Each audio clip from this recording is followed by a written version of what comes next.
everyone, this is the secret video that I've been talking about for ages, I assume. It's currently the beginning of January and I have been planning this video for quite a while. It's taken a lot more preparation than my normal videos take because it's actually required some effort and planning. This is the first video in what is maybe going to be a series in which I read my favourite booktubers' favourite books, starting off with BooksandLala's her favourite books of 2018 video. I've been wanting to do something like this for a while and I thought now would be the perfect time because everyone is posting their favourites videos and there's an accumulation on everyone's channels of their favourite books of the year, and I thought it would be a good idea to kind of compare my reading to my favourite booktubers because often I don't have the same taste as my favourite booktubers. For example, BooksandLala's books aren't my usual taste at all. A lot of our reading doesn't align so well. I like a lot of the thrillers that she reads, but I tend to like the ones that she hates and she loves the ones that I hate, so it's a strange relationship, but I do really enjoy watching her videos. So I thought I would gather all of her favourite books of 2018 together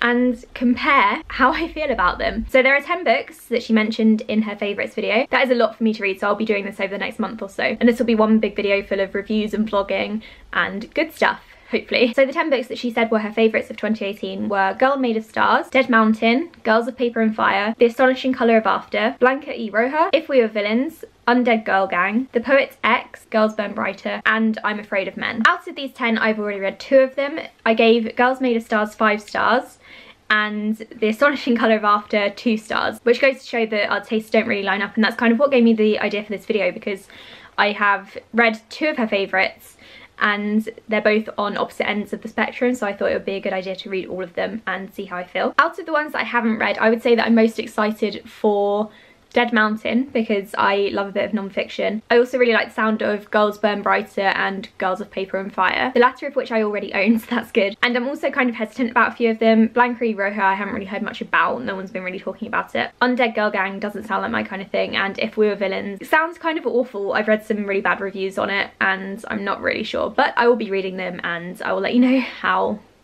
I feel about them. So without further ado, let's get on with this video. Hello everyone. So it's technically the first day that this challenge can begin because 3 of the books that I ordered have arrived and I'm officially able to start reading.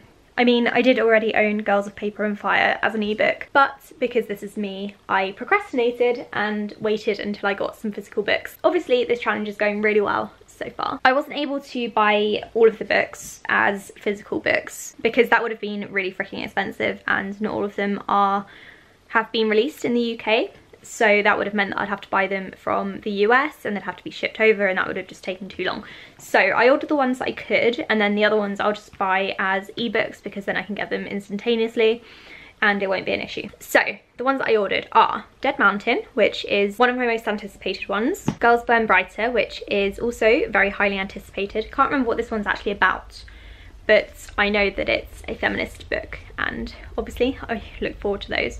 And because it was very cheap, I bought If We Were Villains, even though I'm convinced I'm not going to like this one, so I'll probably be getting rid of it at the end of this challenge. I have a ton of reading to do over the next couple of weeks, so I need to smash through this. I think I'm going to start with Dead Mountain because it's fairly short. It's non-fiction, it should be quite a fast read, and I'm very interested in it. I'm also still waiting for another physical book to arrive, and I'm going to be doing a buddy read of that one in a couple of weeks. So I've got that to look forward to as well, but I'm hoping to smash through these ones at least over the next week. Wish me luck. Hello. So I have now read 106 pages of Dead Mountain and it's okay. I'm not entirely loving it, to be honest.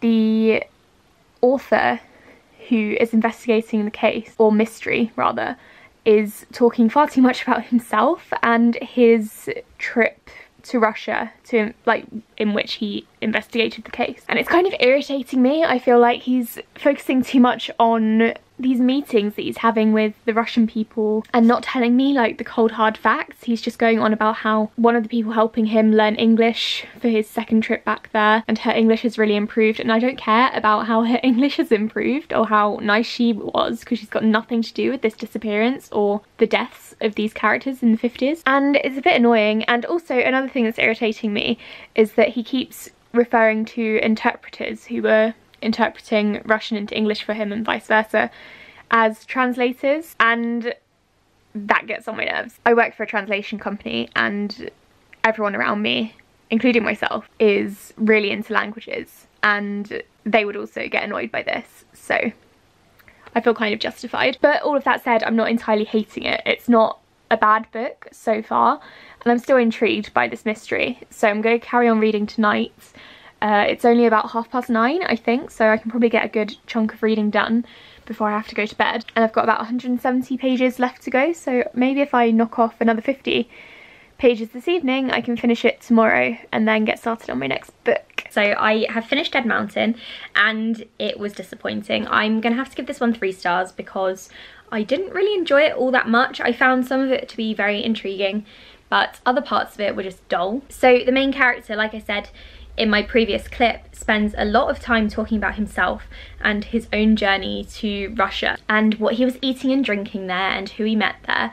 And none of the people that he met there were particularly relevant, bar a couple. The author spends the entire time dismissing all of the other theories to do with the death of these people until he explains his own theory and why he thinks that one is right. But I don't think he really looked into the other theories enough. Fair enough if he doesn't believe it to be aliens, because, you know, alien abduction is very unlikely to be the cause of death. But at the same time, he could have looked into things like avalanches more, or military tests, or government conspiracies. I just feel like he didn't develop any of the other theories enough for me. So that was very disappointing and not the best start to this challenge that I'm doing, but I'm working on it. Next I will be reading, actually I'll go and get it, I'll show you. Next I'll be reading Girls Burn Brighter, and I'm really excited for this one because it's a feminist book. It's, I think, set in India, and it's about 2 girls who are separated and have to find each other, and this sounds like something I will love. I'm getting into Girls Burn Brighter and I'm so excited for this one. I have a good feeling. I think it's going to be really good. So like I said, it's about 2 girls in India. I think they get separated and then they have to try to find each other again, and they go through some terrible things and live very different lives. So I'm hoping it's going to be really good, and I think Kayla said that it made her cry, so maybe there will be tears from me. I'm currently nearly 100 pages into this book. It's not a very long one. I think it's about 300 pages in total, so I'm almost halfway through. And I'm loving it. I'm really enjoying the writing style, which I wasn't expecting actually. I wasn't expecting the writing style to be the part that stand out to me, but it is, as well as the girls' relationship with each other. It's very difficult to read so far, and I'm expecting it to probably get worse. But I'm going to carry on reading now, and I think this is probably one that I'm going to finish either tonight or tomorrow because I am really enjoying it. I finished it and I loved it. I haven't come up with a rating yet. I still need to collect my thoughts, but I finished this book in 2 sittings and I really enjoyed it. I'm so glad that Kayla recommended it. I do have a lot of things to say about it, so I might do like a full-on separate review video. I loved it. So it's very brutal, and there are so many trigger warnings which I will list in my review after I've collected my thoughts and made a list of them, because there's a lot. Just know that this is a really good contemporary book and I recommend it to anyone who thinks they can handle it. And I'm so happy that I enjoyed this, because I was worried that this challenge would go really badly, but obviously it hasn't. Hey everyone, so I'm just about to start my next book for this challenge, and that is The Poet X. This is, I have no idea what this is about. I was going to save this for Blackathon, which is a month-long readathon that's happening in February for Black History Month, but I really feel like reading it now. And I was going to buddy read this with a couple of people, but they didn't get back to me. I don't know what it's about. I know that it's told in verse, and I don't really have the best experience with books told in verse, so I'm not really sure if I'm going to like this one. But it should be a fast read at least, and then I can get my opinions in order. Out of all of them, I think this is one of the books that I'm most unsure about, because it's in verse and it could be written really well. I'm gonna go and read this now. I will get back to you once I've read a little bit of it so I can give you my starting opinion. Hey everyone, it's currently the evening after work and I am catching a cold and I really need to sneeze right now. Okay, so I'm just about to curl up in bed with a book and I'm about to start If We Were Villains. All I know about this book is that I think the students are part of a theatre group. One of them dies and one of them is obviously the murderer. That's all I really know about it, and that's probably a good way to go into a mystery or thriller,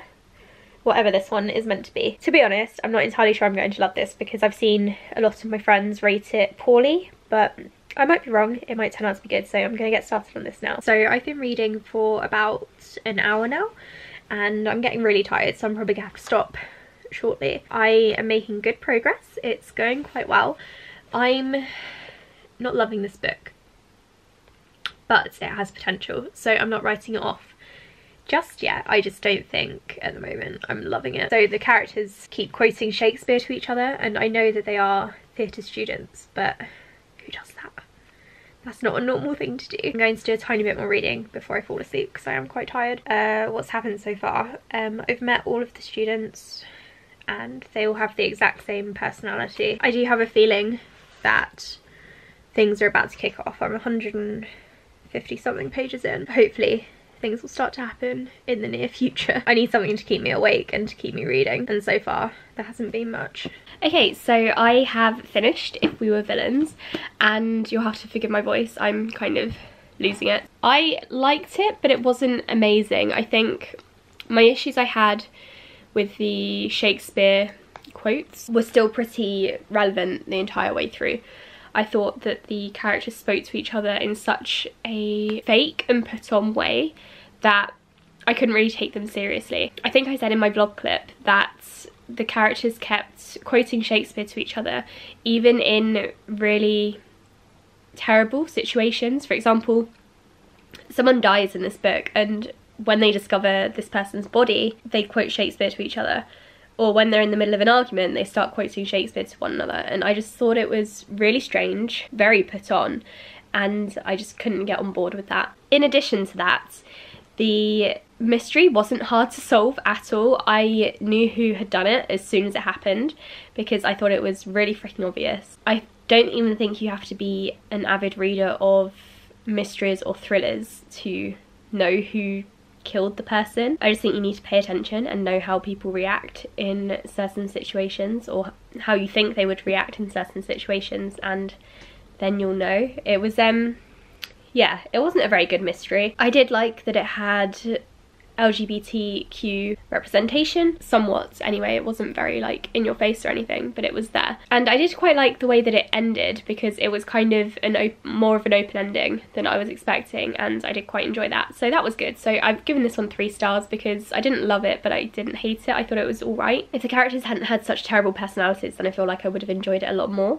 so that's a shame, but there we go. While I'm here, I also wanted to review The Poet's X by Elizabeth Acevedo, because I haven't done so yet. This is a book about an Afro-Latina teenager. I think that's the correct term. She's black and her parents are from, I think, the Dominican Republic. It's about the main character and her struggles with her faith, or rather her parents' faith, and dealing with her parents and kind of wanting to live her teenage life and explore things and get a boyfriend and kind of just wanting to live, but her parents are very, very strict and her mother is full-on abusive. And I did really like the sound of it. It's just, it was told in verse. I really struggle with books that are written in verse because I feel like it disconnects me a lot from the characters, and that was true for this one. I feel like if it had been written in normal prose, I would have enjoyed it a lot more, especially due to the hard-hitting topics.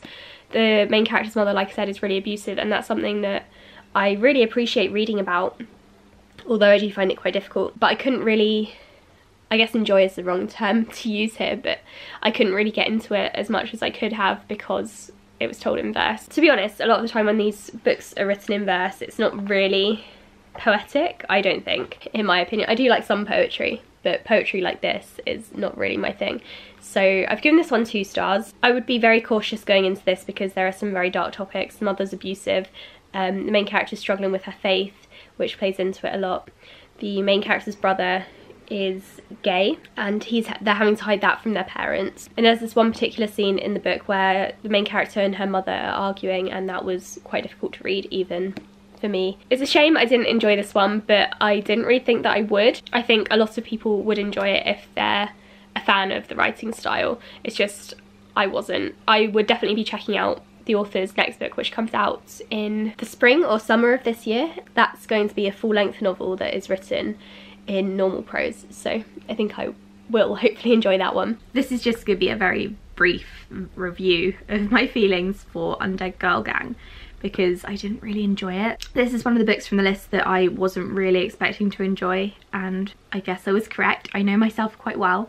This is a YA book about a girl who's a witch, and like a practicing Wiccan witch, not like fantasy paranormal witch like Charmed or whatever. And there have been 3 deaths in her town, teenage girls. They have all been like classed as suicide, but the main character doesn't think that it is. One of them is her best friend. She knows her really well. She knows that she wouldn't kill herself, so she casts a spell to bring her back, and it also brings back the other 2 dead girls. And I thought the premise sounded okay, like not something I would necessarily adore, but my main issue was the writing style. I don't think it was written very well. The main character was kind of insufferable. She's not meant to be like hugely likable anyway, and I'm fine with that. I'm fine with unlikable characters. It's just there was nothing to connect me to her or her struggles, I guess, and so that way I didn't sympathize with her, and in that way I didn't care for her abruptness or her attitude. I didn't like the romance, although again I'm not sure you're supposed to. I'm not really sure what the author was going for with this book, to be honest, and I just felt like it was written very like cleanly for a book that's about resurrection, and I just wasn't a fan. I am going to give this one 2 stars. I didn't like it, but you know, personal taste. Hey everyone, so I'm currently in the middle of Girls of Paper and Fire, which is the next book for this challenge, and I'm quite enjoying it. I just feel like it's kind of a generic fantasy book, I'm sorry to say. I have read a lot of YA fantasy in my time, if I do say so myself, and this one is almost exactly the same as every single one of them. It's just this one has gay representation. The main character is gay and in love with a woman. I'm a bit disappointed because I thought I was going to love it like everyone else does, and I don't. Okay, so it's a bit later on, the same evening, and I have finished Girls of Paper and Fire.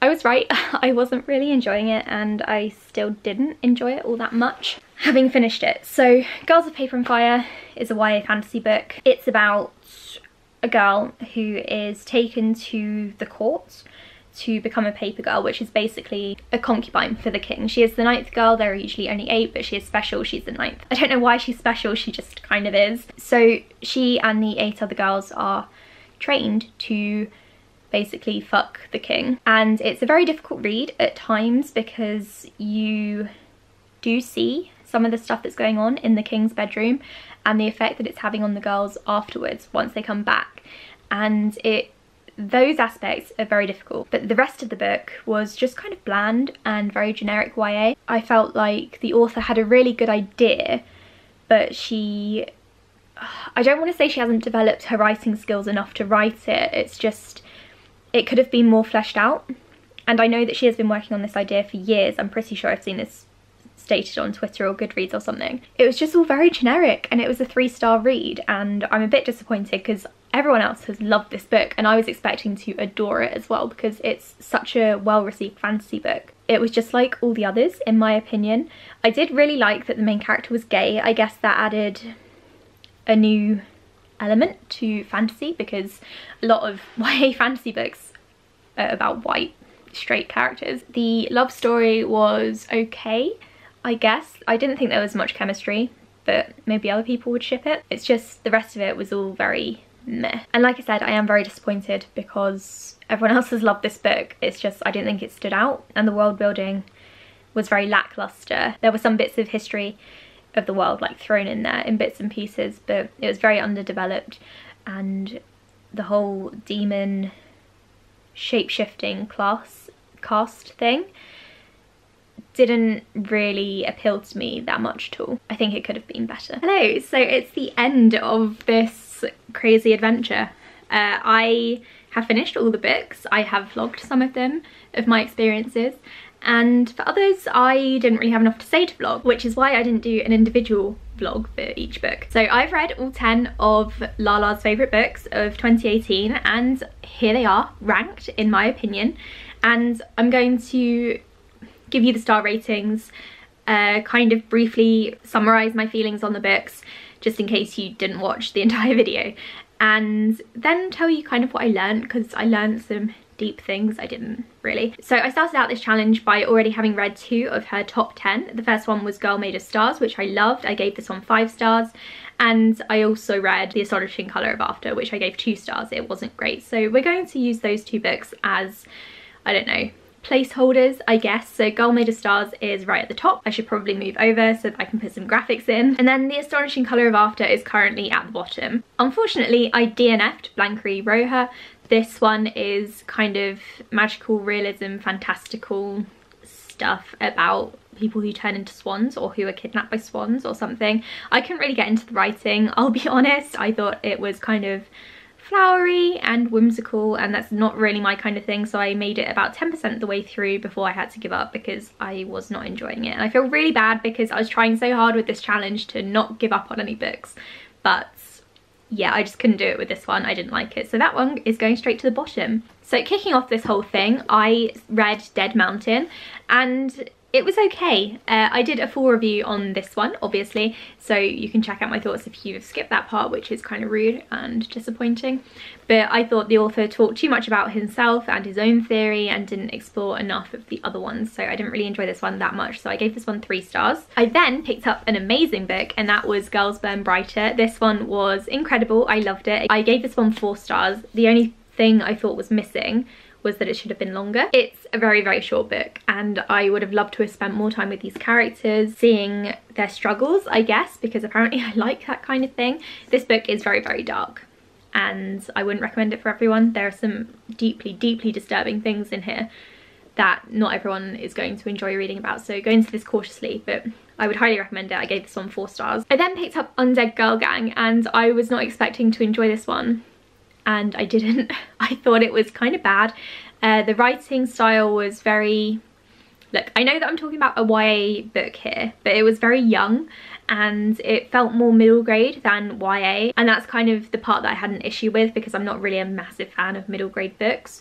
I was expecting YA, didn't get it. I got very young sounding characters, and the main character was very unlikable, and she was definitely meant to be, but she wasn't a unlikable main character. She just wasn't entertaining or interesting to read about. She was just irritating. So that happened. I gave that one 2 stars, so I would put this just above Blankery Roja. I then picked up The Poet X, which is one that I wasn't expecting to like, and again, I didn't. I'm not really a fan of stories told in verse, and that held true for this, I guess. I feel a bit bad because I went into it thinking I wouldn't enjoy it, and I didn't, so maybe I didn't give it my full attention, but I just can't deal with stories told in verse, and I think this would have been like a really good hard-hitting contemporary if it had been told in a normal format. I just couldn't get behind the poetry because it threw things off, it disconnected me from the main character. I just wasn't able to do that in poetry format. So I gave this one 2 stars. I then read Girls of Paper and Fire, which I did receive as a review copy from the publisher, so I got it for free in exchange for a review.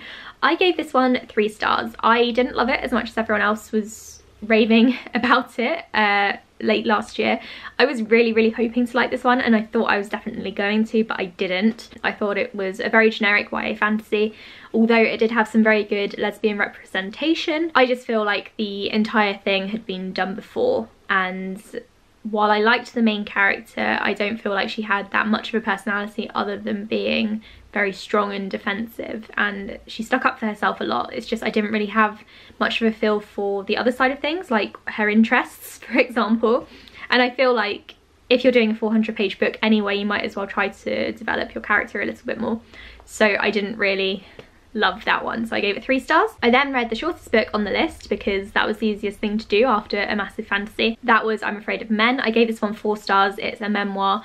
It's very short, which is why I gave it 4 stars instead of 5. It was very hard-hitting. I didn't do a vlog or anything on it because it was only like 94 pages. Basically, it's this person's memoir where they pick out different moments in their life that made them afraid of men or made them think about how they're very cautious around men. And I did really enjoy it. It could have been longer, and I do feel like the way that the author talks about women was kind of iffy with me. I can always link some reviews down below that explain it better than I do because I'm not very eloquent. I'm very tired and I'm coming down with a cold. I thought some of the ways that the author approached women were kind of questionable at times, and I don't really understand what they were going for, and that might have been cleared up if the book was longer, but unfortunately it was under 100 pages. And yeah, so I gave this one 4 stars. So I would say that this chart is looking fairly okay. I enjoyed quite a few of the books. And then I read If We Were Villains, and this one I struggle to rate because I'm not really sure how I feel about it. I'm probably going to give it 3 stars because it was just okay. My issue with this one was that the characters kept speaking to each other using Shakespeare quotes, and I get that they're theatre students and all they do at this theatre school is Shakespeare plays, but no one freaking talks like that. If your friend has just been murdered, you don't fucking quote Shakespeare to one another. Why are you even thinking about Shakespeare when your friend is drowning in a lake? And I think that was my main struggle with it. It was the constant Shakespeare quoting and verses and the plays that were being played out, and I just didn't really enjoy it. And that is my final ranking. This has been a very mixed bunch. I only really enjoyed 3 of the books that I read, but I also only hated or disliked 4 of them.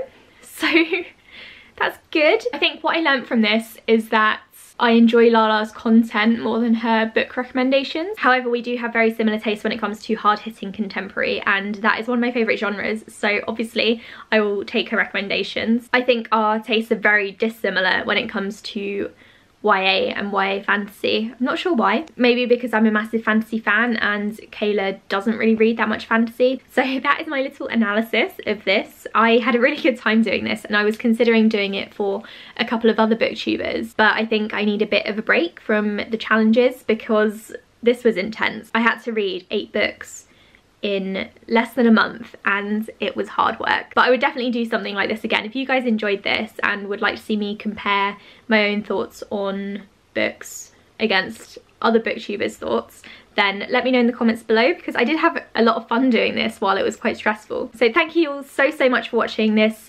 hopefully well put together video. I'm not really sure how it's going to turn out yet. Leave a comment below and let me know if you still watch booktubers whose opinions you don't necessarily agree with all the time, because I definitely do. I don't agree with most of my friends, and yet we're still really good friends and I watch their videos like crazy. Thank you, and I'll speak to you all in my next video. Bye.